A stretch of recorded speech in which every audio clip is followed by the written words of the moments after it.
At MSC Sleep, we are committed to embracing technology while continuously striving to enhance the patient experience through convenient self-service solutions. We are pleased to introduce two such programs, self-scheduling and rapid reorder, designed to empower our valued patients.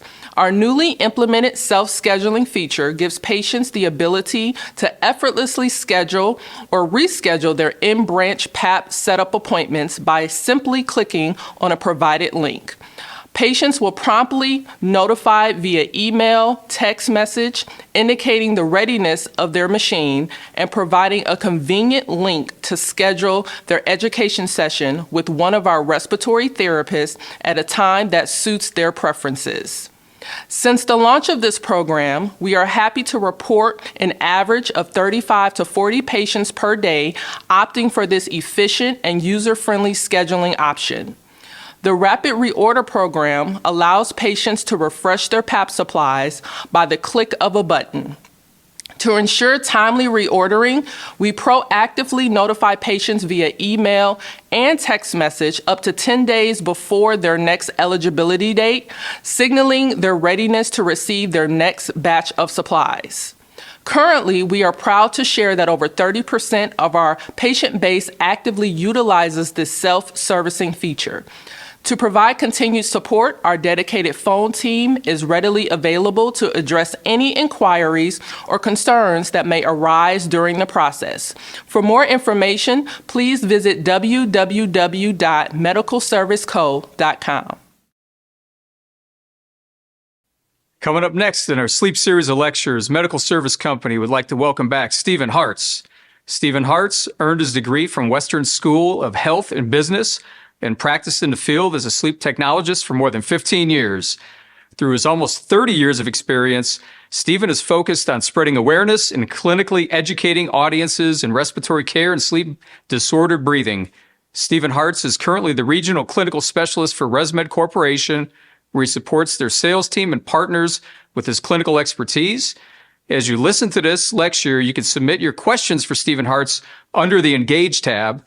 To receive credit for attending, please complete and submit the evaluation at the conclusion of this session. Enjoy your presentation.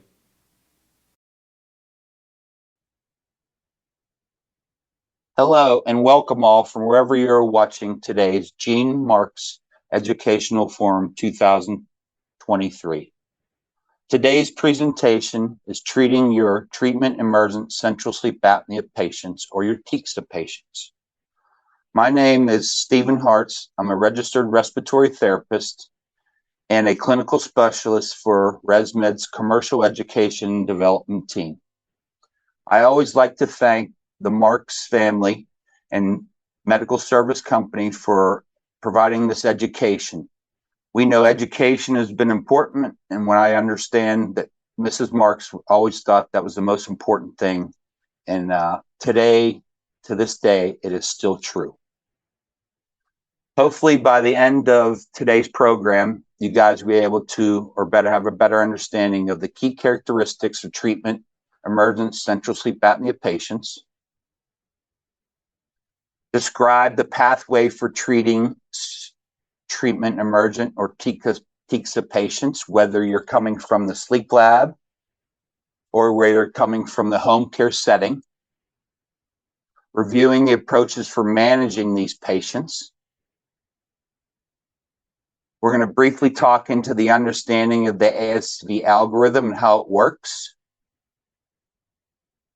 and then review the titration decision pathway in the sleep lab,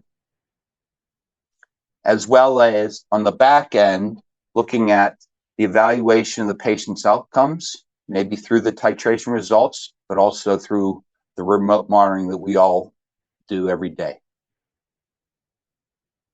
In the beginning, in the basics, we have to understand ventilatory control system.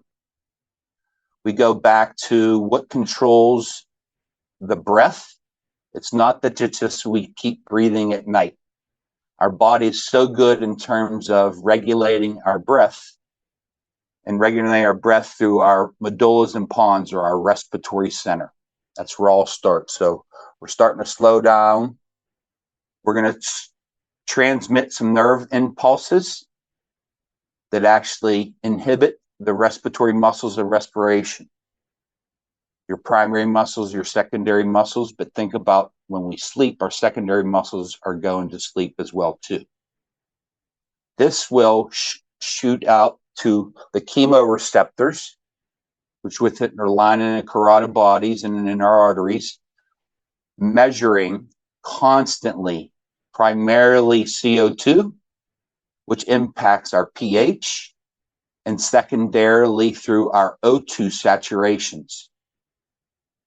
It sends that message to the brain to say, if our CO2 is too high or textbook high, and I'm saying over 35 to 45 is normal, somewhere above, our body's response and our brain's response is to blow off that CO2. It's either done by increasing respiratory rate or bigger volumes. Things that impact these types of things that we don't think about as well. We think, hey, we just go ahead and breathe at night, go through our and wake up in the morning. The perfusion side of the body. And it may be impaired, and we might have proper readings of blood gases because of different medications. So those in the sleep lab, if you're looking into medicines and past medical history, what might affect your patient at night, you're starting to look at some of those meds and drugs that they're on. You start looking at their past medical history in terms of the delivery and the reading of the respiratory center. We know that there are delayed responses when we have heart failure. Hypertension is certainly involved there as well.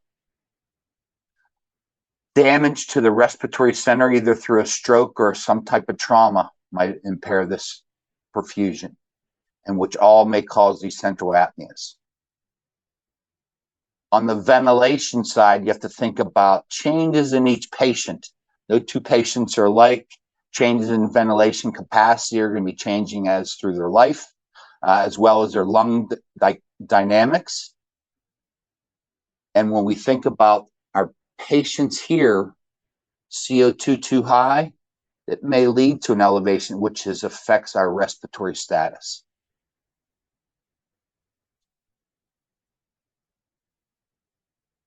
The apneic threshold, understood as where all patients, individuals are required to have certain levels of CO2 to drive ventilation.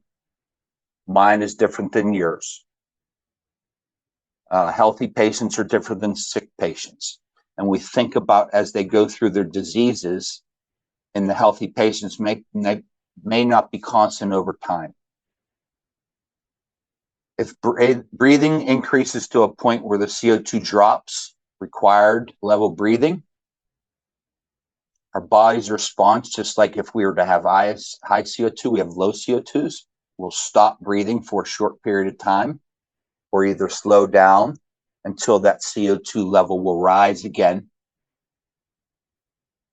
And that's where the apneas may occur.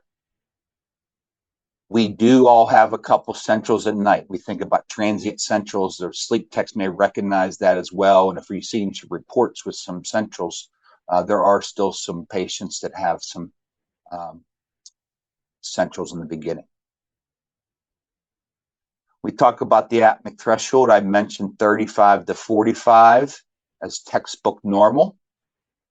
As patients change, they increase their respiratory rate or their tidal volume. They may blow off their CO2 to those levels at that apneic threshold point of each patient to drive them to slow down or stop breathing till their CO2 comes up normal where they resume breathing. So I think about PaCO2 here. Maybe it's about 37. They blow it off to maybe 27. They stop breathing. It comes back up to their normal PaCO2s. Breathing changes. Decreased minute ventilation. As we enter the earliest stages, of sleep from wake to our non-REM sleep, 1, 2, 3, we start slowing down everything, including our minute ventilation. And a simple calculation of minute ventilation is tidal volume, or the air we breathe in one breath, times our respiratory rate to give you a minute ventilation. 5 to 8 is maybe a normal minute ventilation, but this starts decreasing.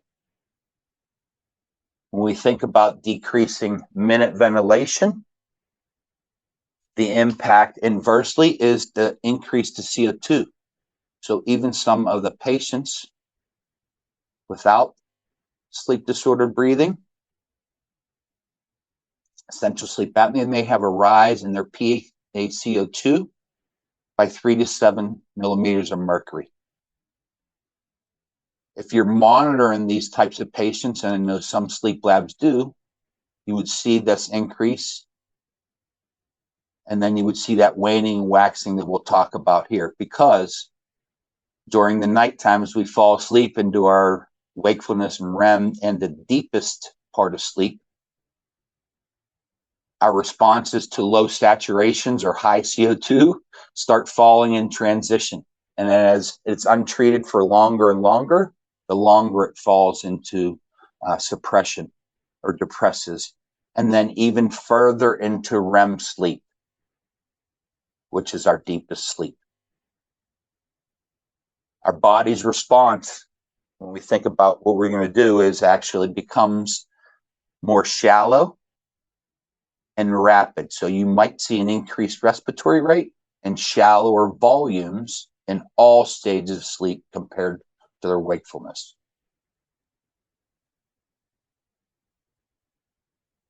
The pathophysiology is broken down into central sleep apnea is a lack of the breath during sleep, drive to breathe.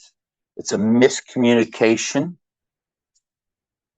between the medulla and the pons, and a delayed response to insufficient and compromised gas exchange. Any delayed response is going to make that brain want to do a little bit more. And technically at night, you stop breathing, and then you wake up, whether it's a disturbance or not, and to start breathing again. Ultimately, these disturbances we know that lead to these all comorbid diseases and increase the adverse of any cardiac effects. To diagnose central sleep apnea, it's done with a formal PSG, and central sleep apnea has to be the primary diagnosis, to where the 50% of the apneas are central in nature. The key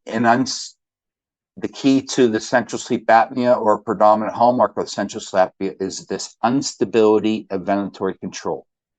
And where we start talking about treatment, we start thinking about the ultimate goal is to stabilize their ventilation, stabilize their CO2, control where their centrals are far below 50%.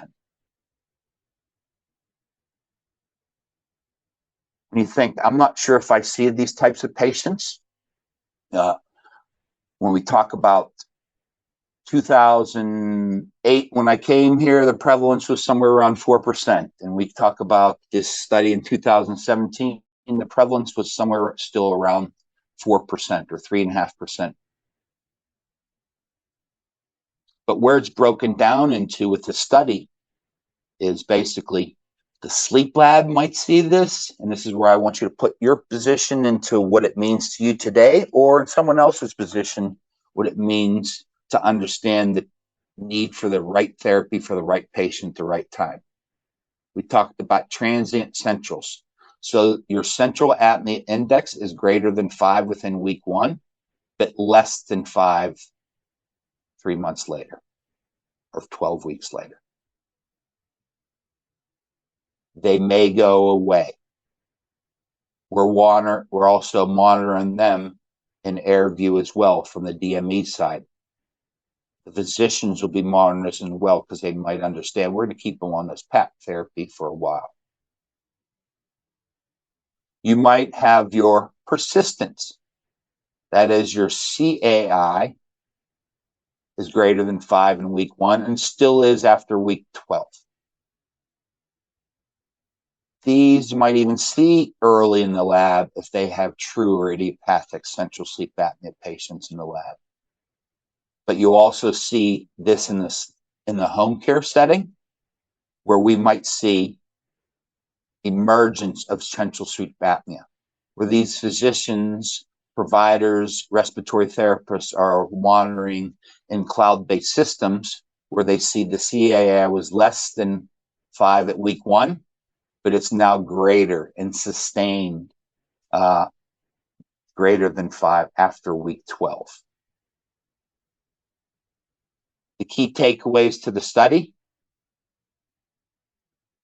central sleep apnea can happen at any point, especially in the first 90 days.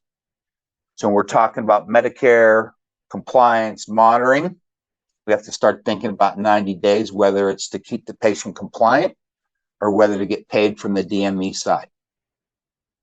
The patients with central sleep apnea, they will tend to be a little bit older. We'll see some recurring takeaways and distinct features. They're older, they had higher AHIs and CAIs, and less likely to have a controlled AHI of either an AHI or CAI in the first 90 days. The untreated CPAP that we know from different studies too, if you're not feeling good, and if it's not the right therapy for you, that might lead to that lack of compliance or adherence or termination of therapy. None of us want that for whatever. Also within the study, and we applaud that everybody's telemonitoring now and the importance of it, where it has come, the more data we have, the better we can monitor, and they actually can facilitate an early intervention where we can reduce the risk of those patients discontinuing therapy. A positive study. Our therapy, when we talk about now, CMSI guidelines will guide us all.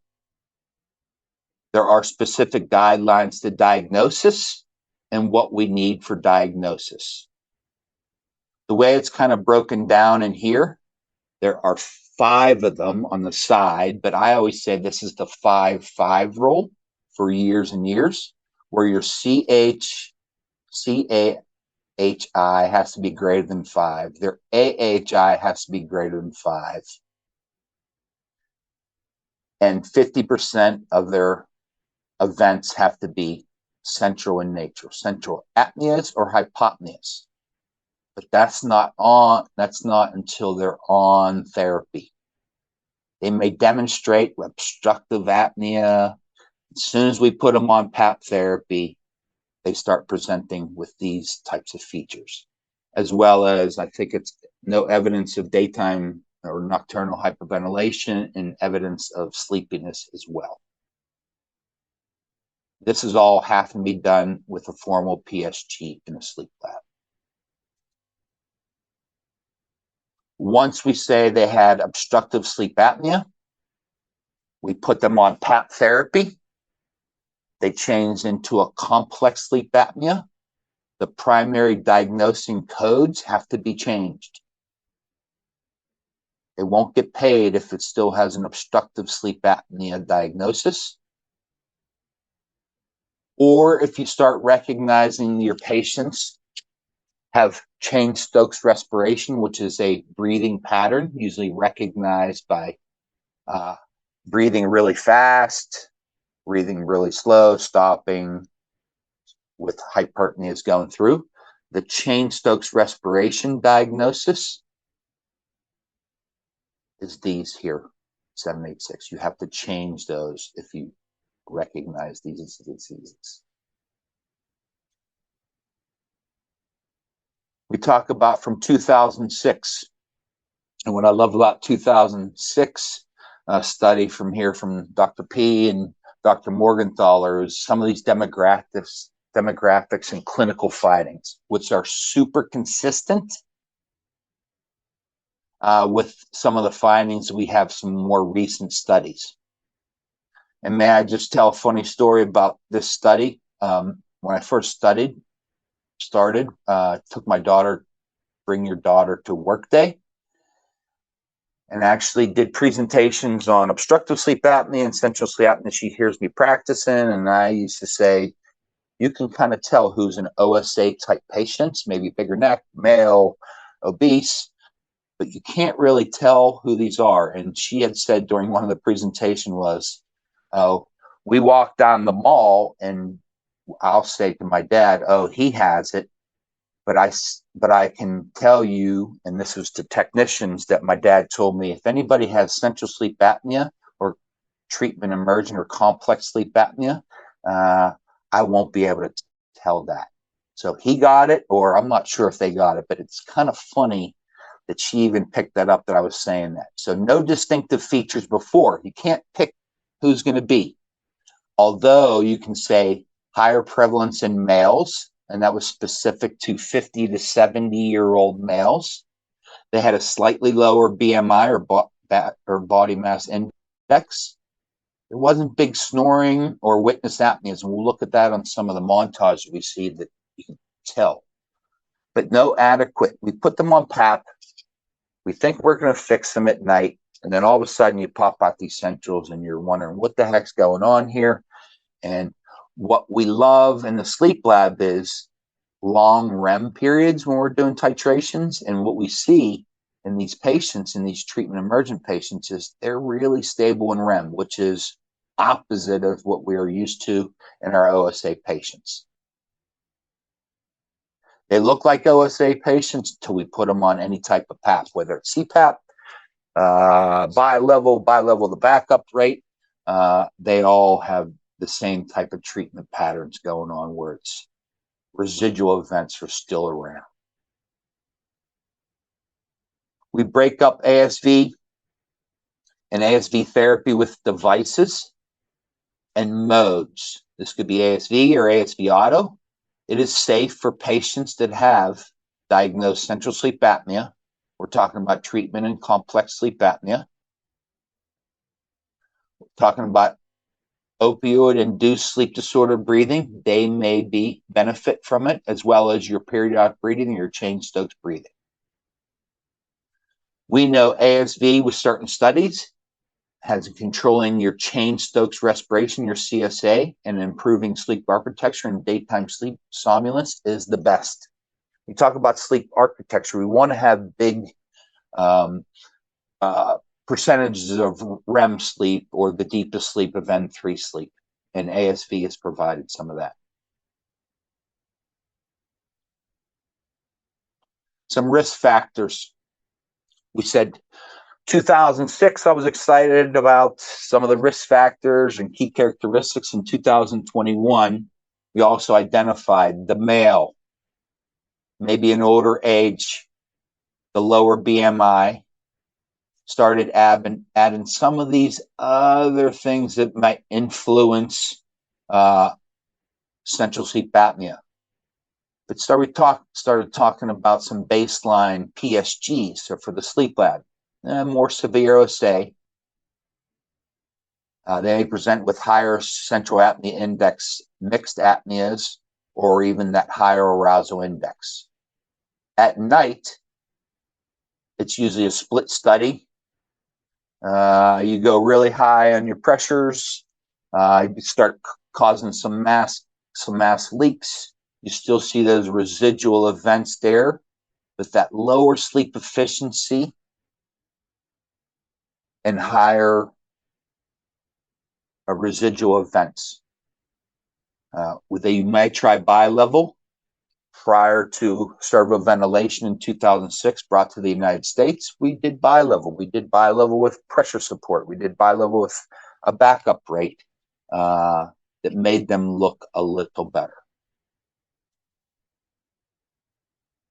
We talk about types of pathophysiology of centrals and central syndromes. It's classified in two big groups.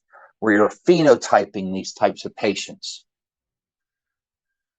And it's all based off our wakefulness CO2. So when we talk about treatment of patients, I always say, what was their baseline ABG? And maybe this will point us to how we can kind of treat them. I know that's invasive, but sometimes it might be necessary to kind of drive to what we have to understand these patients and the treatments they need. But our normal capnic or central sleep apnea or hypopneic patients, they have that low CO2 when awake. You might get a blood gas, and your heart failure patients might have lower CO2s of 33, 34, 35. And remember that their apneic threshold is probably rised above and really close to those happens, and they become response hypercapnic when asleep. Your Cheyne-Stokers, those are great examples, and your complex sleep apnea patients. The second one is that high CO2. It can't blow it off with hypopneas or little breaths, but it is an abnormal central pattern with it won't breathe in terms of I can't breathe, in terms of the impairment. We have to figure out why we can't breathe and then why we won't breathe. And that's usually associated to some type of hypoventilation. In our normal capnic central sleep apnea patients, those are your ASV patients. We want to stabilize their ventilation, stabilize their CO2s. When you're talking about your hypercapnic, those are your bi-level modes, utilizing pressure support spreads greater than 4, adding backup rate to their respiratory rate to try to enhance ventilation, or maybe even putting in a volume in there for these types of patients as their disease progresses. We talk about who's it not for, intended use for. This is not necessarily, you can't place these patients on here, but if you're truly treating these diseases, which is profound or chronic hypoventilation, COPD, asthma, emphysema, cystic fibrosis, ASV is not the treatment for it. That's the stabilized ventilation. These patients, including your restrictive lung disease, your neuromuscular patients, or ALS patients, they need volume. And then when you talk about just your OHH patients, uncontrolled, you try your bi-level, you try your bi-level backup rate, your profound hypoventilation patients may not intend for these types of therapies in ASV. The device itself and mode. The mode is approved for patients greater than 30 kilograms, or stated here as 66 pounds, that have a diagnosis of OSA. It does have CPAP in there as well, and we can open up that airway. It also is for central or mixed apneas and your periodic breathing. We talk about the ASV contraindication. It is for those patients with chronic, symptomatic heart failure that have the New York Heart Association 2 to 4. And this is with reduced left ventricular ejection fractions less than 45%. And it must be in moderate to severe predominant central sleep apnea. So having CAIs greater than 15. The way it works in terms of the backup rate, instantaneously pressure support is going to be targeting a minute ventilation of 90% on a breath-by-breath basis. As flows drop down, pressures will increase instantaneously. If you're using an ASV mode only, you only have 3 settings. The EPAP is for your airway opening. That might be described from the sleep lab that the technician said they needed 5, 6, 7 to open up their airway. Your min pressure support, the ranges are 0 to 6. Defaults in studies are mostly on 3 of min pressure support, recognizing it's not 4, where the more pressure support you add, the more ventilation. So we're 3 is the minimum. Max pressure support of 15. For any of those back in the day, that used to be 10. They changed that where it defaults to 15. The titration is the same where it defaults to 15. But different labs have different protocols to adjust their max pressure support, maybe up from 10 to 15 or from 15 down to 10, or what's needed to minimize any leak here. If you're having a device or prescribed to you in ASV auto mode, we have some labs that are doing ASV and some labs that are doing ASV auto mode. But also if the patient is breath by breath, they're not sure what their EPAP was, it was a difficult titration, and they know there's some night by night variability, they might prescribe an ASV auto mode with these settings. There's a minimum of 4, a maximum of 15, a minimum of 3 pressure support for the centrals, and then your max of 15. The device will never have an IPAP pressure or max pressure greater than 25. EPAP plus your max pressure support would never be greater than 25 centimeters.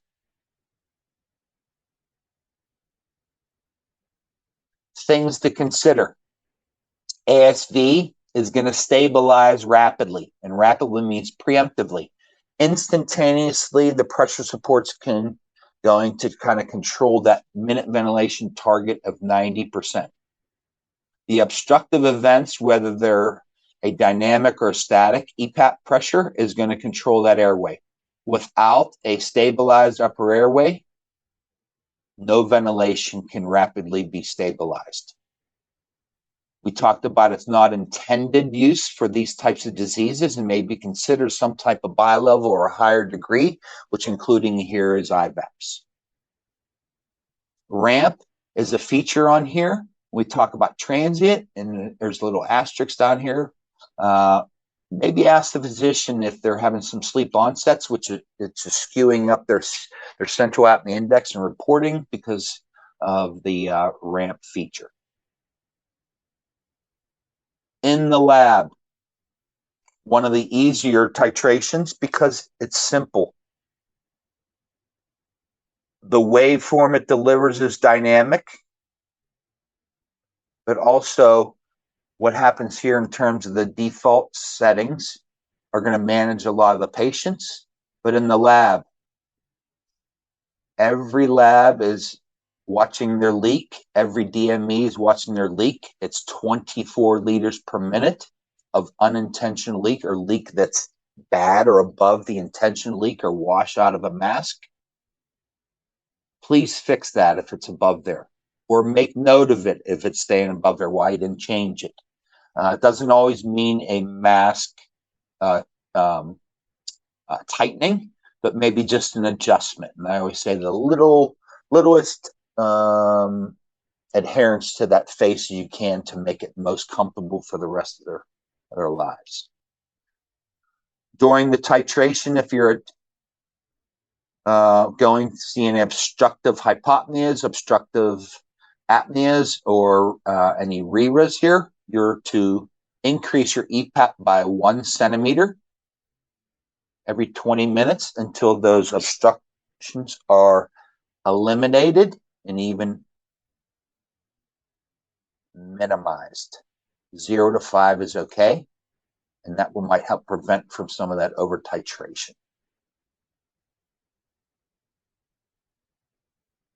We talk about treatment emergent escalation processes. In the beginning, we didn't have much data, but as data comes out, we start recognize devices now in your OSA devices are going to help us decide right therapy, right patient, right time by better reporting, and now allows for identifications of patients who persist with your central sleep apnea or specifically to your Cheyne-Stokes respirations. Cheyne-Stokes respirations is recognized at end of life That rapid breathing that we see maybe in the ER, it also is seen during a 5-minute, 10-minute epic when you're doing a sleep montage.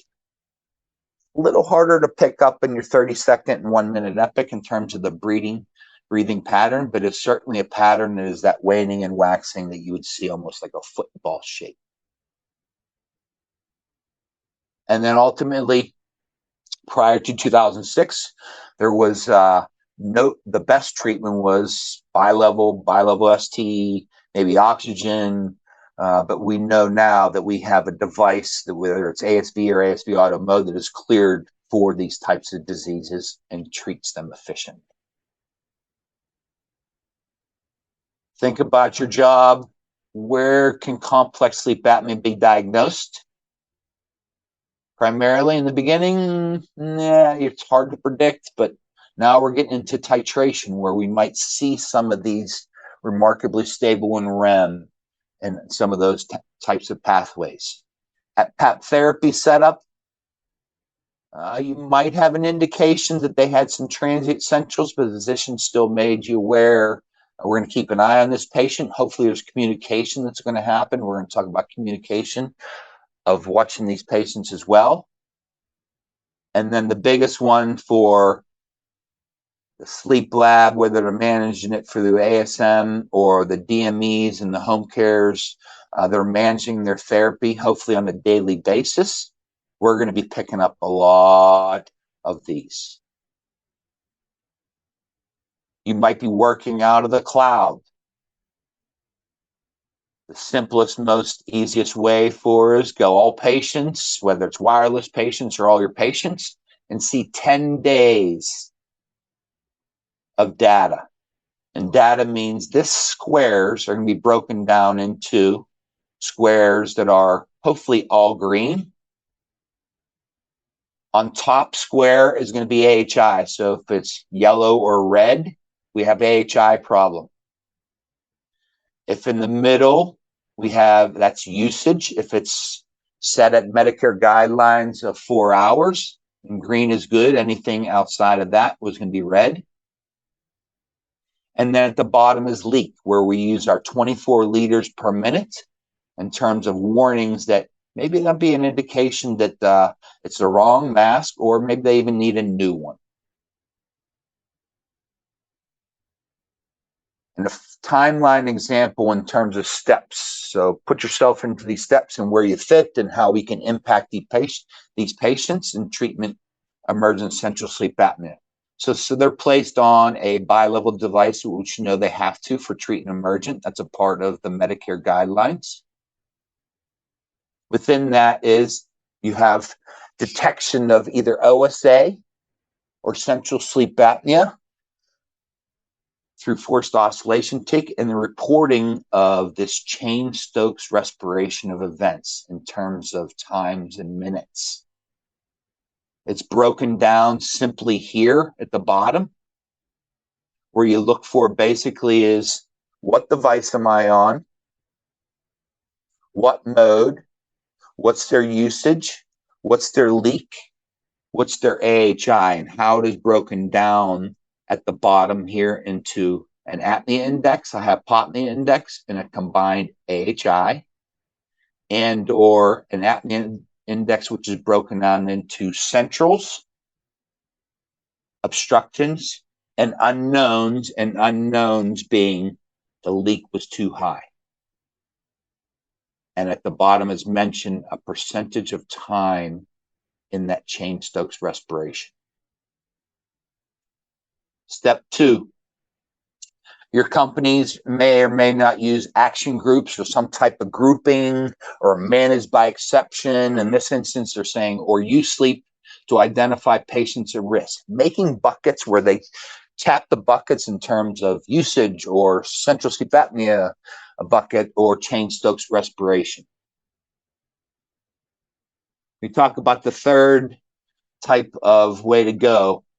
There's some examples here in terms, and there's 2 examples that are broken up here a little bit in terms of we want to know what pressure they're on, what mode they are on, their usage, their leak, and now we're breaking down in their AHI And also this patient was connected to a pulse oximeter. Those are two examples. When we break down example here, you're looking at 50% of the events have to be central in nature. And they are in this, for instance. So how would you manage this patient from a DME side or a sleep lab management side? These might be some of the examples that you might use, because you probably should be contacting the patient because there's a change that you've recognized just from this data, or it's either sustained in terms of your true treatment emergent central sleep apnea. They may or may not have questions about how they're feeling coming from care check-in. You have to ask about recent travels, medicines, as we talk about member perfusion in terms of what impacts the brain and the delayed response, and or anything in terms of new diagnosis. After you've kind of done that, now we're going to the third part. This is where your respiratory therapist or your sales team can go escalate these types of patients that must go back to the sleep lab for evaluation. So step 3 is the DME escalates to the provider that there's detected centrals and they're sustained. What do you want to do, doctor? Step 4, hopefully that provider will actually look at it and they can look into that data by getting into detailed data. And for the diagnosis, they must be confirmed, or the PSG must be confirmed by PSG within the sleep lab. So step 5 would be, yes, we believe these are to be true. Nothing changed in their medicines and all the things we question here. They're transitioning and they are sustained as a treatment emergent central sleep apnea patient, where we can bring them in for diagnosis and titrate the patient with an ASV mode or ASV auto mode. Hopefully there are some protocols in place. If there are no protocols in place for escalating these types of things, please reach out to either provider or to the DME to say, where do you stand in terms of these processes and bringing back some of these patients. This is Jerry. Jerry's 69. So he just fits under that thing, but this is just ASV put in practice. This is simple. I've seen it in practice in certain senses, and this was, and I'll tell a story about Erie, Pennsylvania, and St. Vincent's Hospital and treating her. But typical patient, he's 69. Jerry has AFib and severe central sleep apnea. His initial study was very severe, greater than 30 centimeters, saying you're more severe. So he's 55 per hour, wake up and stop breathing 55 times. His sleep efficiency was 80%, and his SATs went down to a low, a nadir of like 79, but he refused CPAP therapy. Sounds typical, right? Maybe said, I don't got it. But now Jerry fell asleep at the fast food drive-through and ran into the side of the building. After that, he decided to come in for a titration study. Those are real stories that happen for sure, that we all see, that undiagnosis goes on 5 to 7 years, or refusal, or I'm not going to be able to do that. But during the CPAP titration, treatment emergent central sleep apnea, the centrals started to pop out. He was obstructives, no signs of centrals. They went up and down on pressures here, and even went to what their protocol was per physician, per sleep lab, per experiences, to add some bi-level to backup rate. I think the rate was 16 or 18. We'll confirm that here in a second. But they made a little pressure support spread, probably things that we would do before, but now we still had that wake-ups of about 80 an hour. It's actually got a little bit worse. Think about what bi-level does and pressure support does. That's probably adding more minute ventilation. More minute ventilation might be causing that drive down in the CO2, which would cause a lot of those centrals. And what they might look like a montage. On top here, we're looking at brain waves and activity and identifying sleep. We have our chin to look at for REM and snoring and EKG. And we look at our saturations, recognizing centrals, saturations often look a little bit different. There's not that big abrupt desaturation with big reconsumption of breath.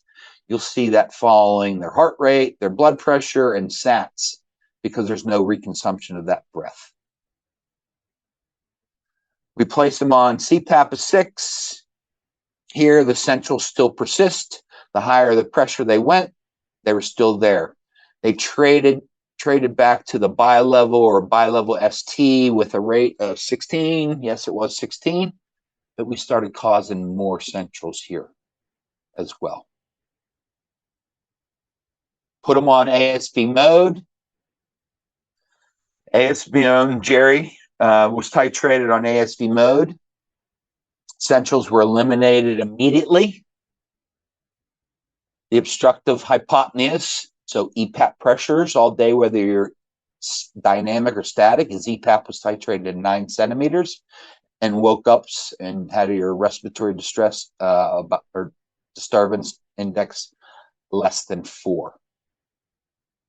Jerry was sent home with the device and started ASV. So my story about this is the titration. We saw CPAP, bi-level ST, and all the things we used to try.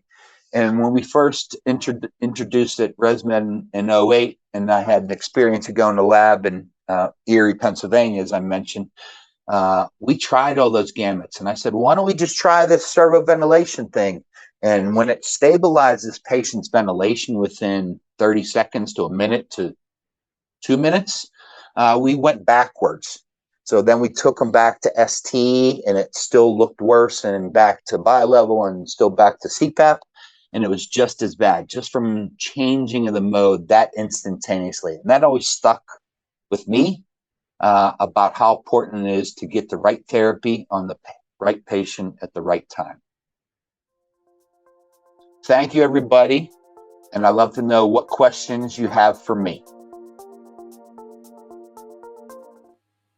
Hello, everyone. Leo Nizzi from Medical Service Company here with you again. Thank you, Steve Hartz, for your fantastic presentation. I know there was a lot for everybody to unpack in there, and I know you had mentioned to me that you want to make a couple comments prior to starting the question and answer portion, so I'll go ahead and pass it over to you. Yep. First off, thank you for having me and re-inviting me in honor of the Gene Marx Educational Forum. It's always been a pleasure of mine to do that. But I did watch some of my video. I have some teammates watching some video too, and there was 2 things that I caught that I missaid, and I want to just apologize. And it was in step 1, and I think I said bi-level you have to try first. And I was showing an Air 11 device, which is obviously a CPAP, and you can get tidal volume and minute ventilation. I misspoke. And the other one was, I believe at AHI described it as centimeters, and it's not in centimeters of water at one point. There might have been others, but I just want to preface 2 that I caught just watching at least. So thank you, guys. No worries. No, I appreciate you bringing it up because I'm sure there's a few people out there that picked up on those and might have created some confusion. So thanks for clearing that up for us, Steve. And again, this is the sleep track for the JSM. So again, thanks, Steve, for joining us, and we'll jump right in to the questions for you. You ready? Absolutely. Let's go. Awesome. First question for you. Are oral nasal masks still the interface of choice for ASV titrations? So back in prior to 2000 and us validating any masks that were used, some of the old technicians might have recognized a full face was recommended.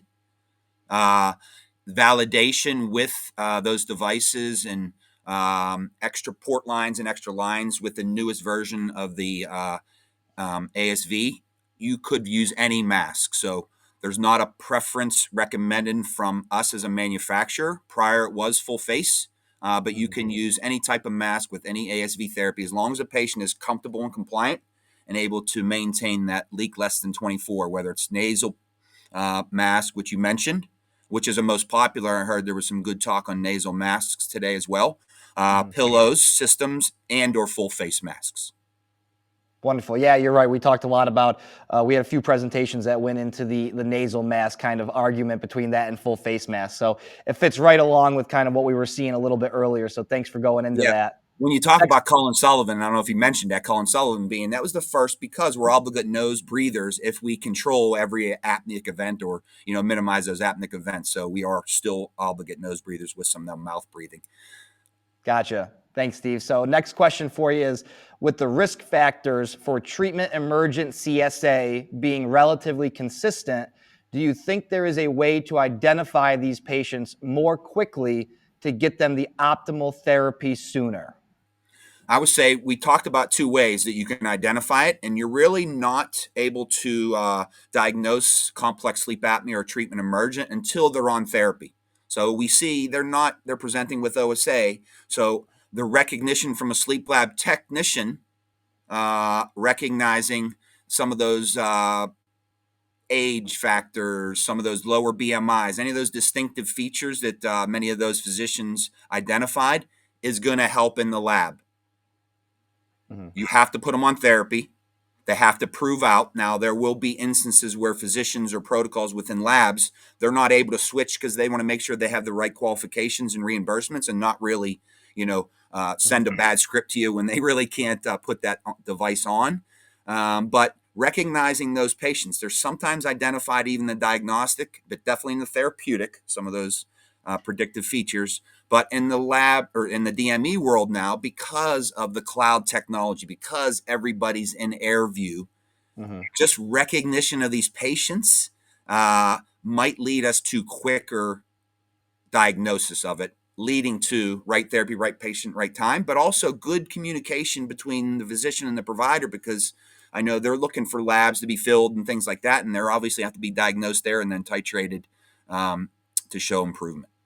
Sure. And it's great that you mentioned AirView, because I've actually seen a trend, over the last couple of years, just out in the industry of people really identifying central events on those compliance downloads through AirView specifically, as you mentioned, to maybe move them on to an ASV titration or, a repeat in-lab PSG to identify those central issues, which might have not been as common in the past. So I can already start to see it moving in that direction, which is great that they're looking at the patient while they're on therapy in the home and how they're doing. So it's great that you mentioned that. And that falls, you spoke a little bit to qualifications, which kind of goes right into the next question of, from your expertise and your involvement in the industry, do you think that the qualifications will ever change to enable us to put patients on ASV therapy sooner or be available to more patients?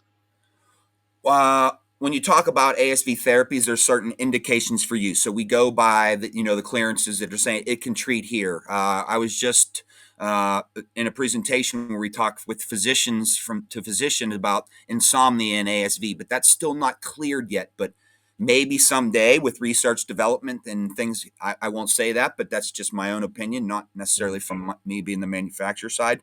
I think that's super important. That they start recognizing it, but the qualifications are treatment emergent aren't until they're after on therapy. So how early we can identify them gets a little tricky until they're placed on the PAP therapy. So I think they may stay the same. Qualifications within there said you can even go to a bi-level or a bi-level with a backup rate, so an EO470 or EO471, but we know the success of stabilization of ventilation with the servo ventilator, that can really help these patients maintain stable ventilation through stable CO2s. Sure. Yeah, it's that combination of knowing that higher level therapy will be beneficial, but what do you have to do to get there, and what might still work in the in-between?